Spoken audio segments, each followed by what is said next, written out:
Here, hope everyone's doing well. Thanks again for joining me while I go through some more reserve list cards. And let's get to it.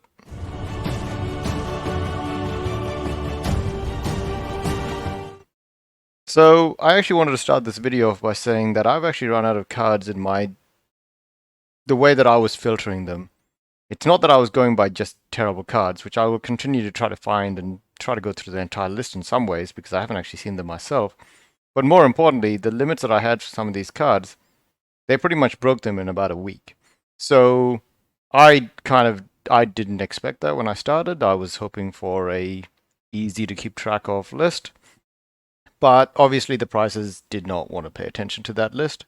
And now I'm going to have to create another list, which is a bit more arbitrary in how I pick these cards. More importantly, in, I guess, how I don't fall for the same cards again and again, because I've changed the way I filter them. So I had to make sure that I don't go and do the same cards I did before. Anyways, let's get to it. Sorry for the delay. So, Erborg Stalker is a 3 colorless, 1 black, summon undead. It's a 2/4. During each player's upkeep, if that player controls any non-black permanent other than lands, Erborg Stalker deals 1 damage to that player.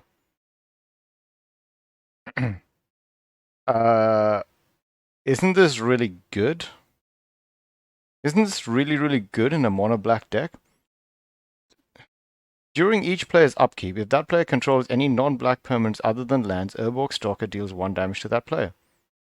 If you're playing a mono black deck, or even a deck that dabbles in other colors but is predominantly black, wouldn't this card just deal incremental damage to other players as they put out more and more tokens, creatures, artifacts, etc.?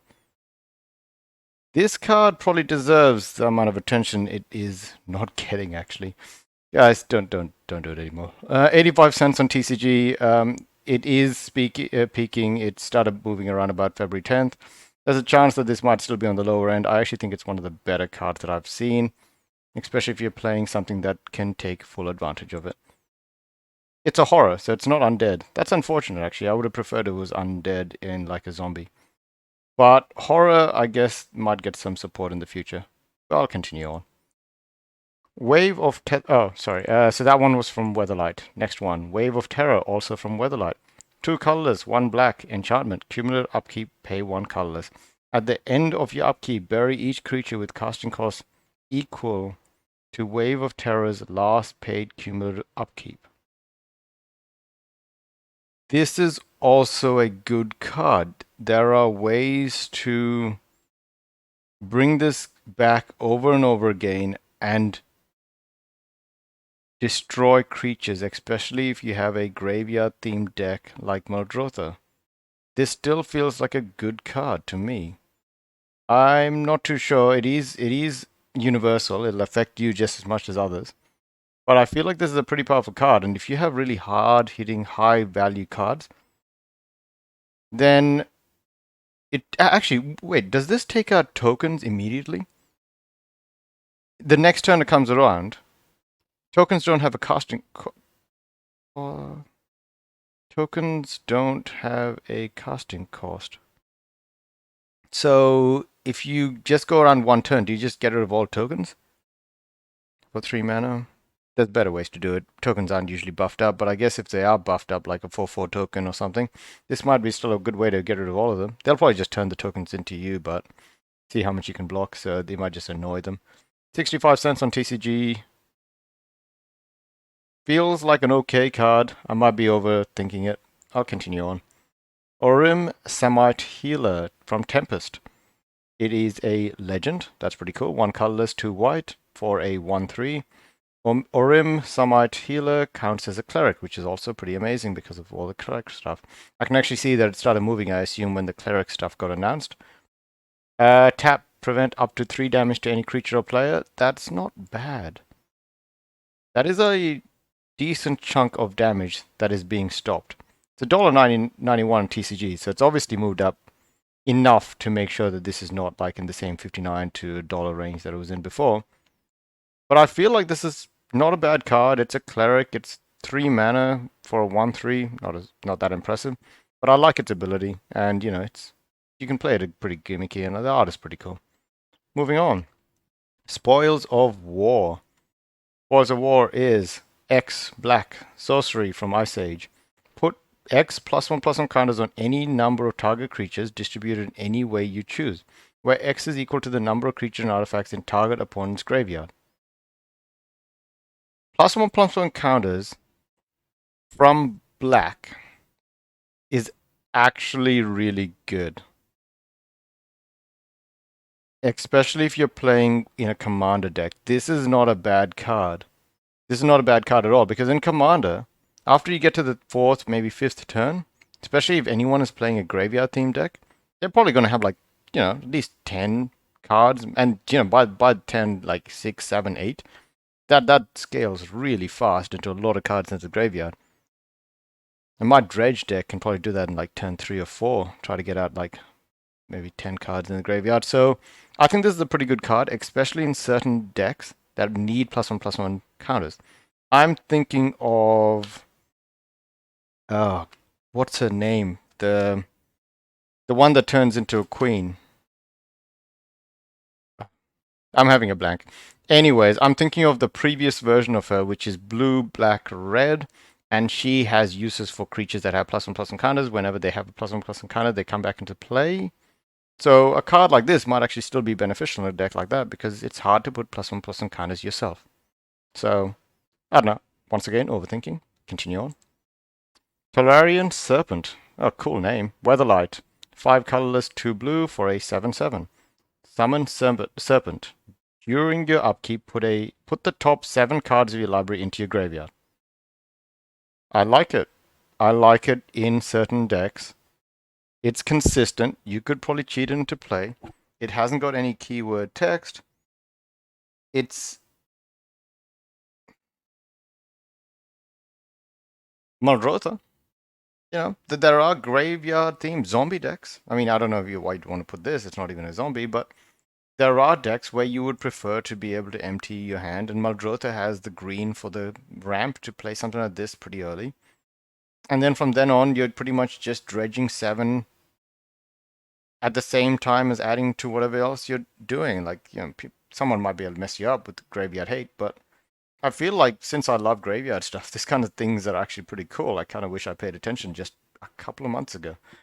Anyways, I'll leave it to you guys to deal with this one, but I don't think it's too bad. I think it's okay. There's not any detriment to it. It's a blank 7/7 for 7, and in a certain deck, it might be more useful than that. Moving on. This is just a continuation of the land cycle. Belt, Ice Age.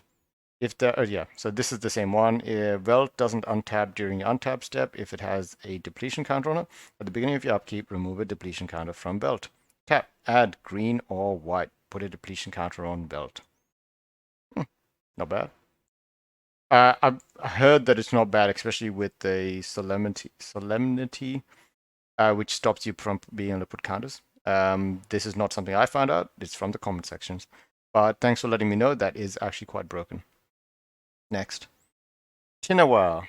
Mirage. Tinawa is 3 colorless, 2 blue for a 7/7. Phasing and trample. At the beginning of your upkeep, all lands you control phase out. That seems bad, doesn't it? Because they phase in before you untap during your next untap step. At the beginning of your upkeep, all lands you control phase out. They phase in before you untap next untap. So every second turn, you miss out on land drops, except you have this. It's a legend. Can you put that to use in some way? Not in any good ways, unless you play everything on your opponent's turn, so you don't care about it at that time. No, but then the problem is that the next turn, all your opponents can play stuff, and you still can't. So I can't think of a way to break this card, guys. Let me know if there's any ways, but it's $1.77 on TCG, which is actually quite high from Mirage. Next, chronotag is from Visions. 1 colorless, 1 blue for a 1/2 summon a Tog. Skip your next turn. I feel like I covered this. Chronotag gets +3/+3 until end of turn. Use the ability only once each turn. If there's a way to skip your turn because you're going to lose the next turn, this is not bad. You could probably put it in that deck, which allows you to the new card, the one that breaks time, you might need reasons to skip your next turn. If it says the next turn you lose your turn, this might help you not lose that turn. So, not too sure what the best benefit is, but you know, it's always something there. It's $1, so yeah.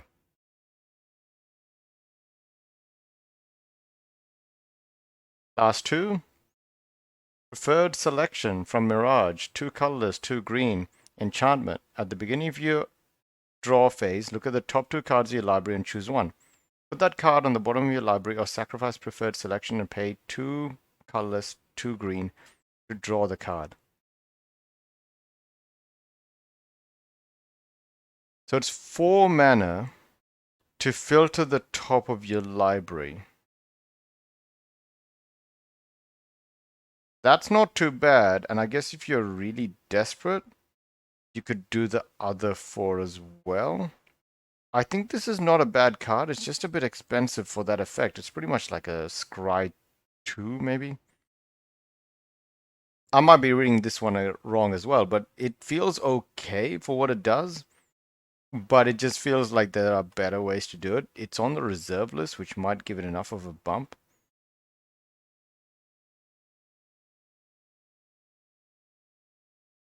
At the beginning of your upkeep, look at the top 2 cards of your library. You may sacrifice preferred selection and pay 2 colorless, 2 green. If you do, put one of those cards into your hand. If you don't, put one of those cards on the bottom of your library. I feel like it's a good card. In reserve list, I feel like this is a good card. Last one. Corrosion. Visions. 1 colorless, 1 black, 1 red. Enchantment. Cumulative upkeep 1. During your upkeep, put a rust counter on each artifact target opponent controls. If the number of rust counters on an artifact equals or exceeds that artifact's casting cost, bury the artifact. If corrosion leaves play, remove all rust counters from the game. There's better ways to do this. This could end up costing you... Actually, you could get a... Oh, wait a second. Is this actually not that bad? You could remove everyone's soul ring on turn 2 or 3.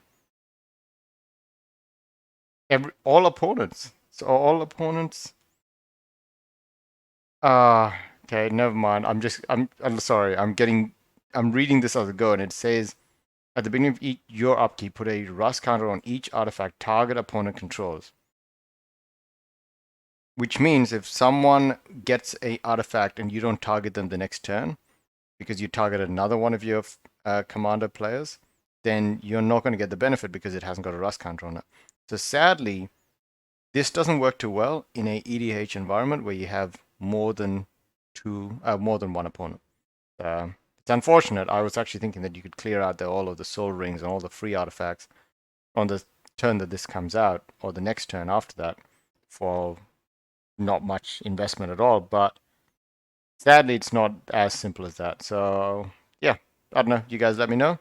Thanks for watching again, guys. Please like and subscribe. I'll continue with this and continue with other series as well. And we'll see where we go.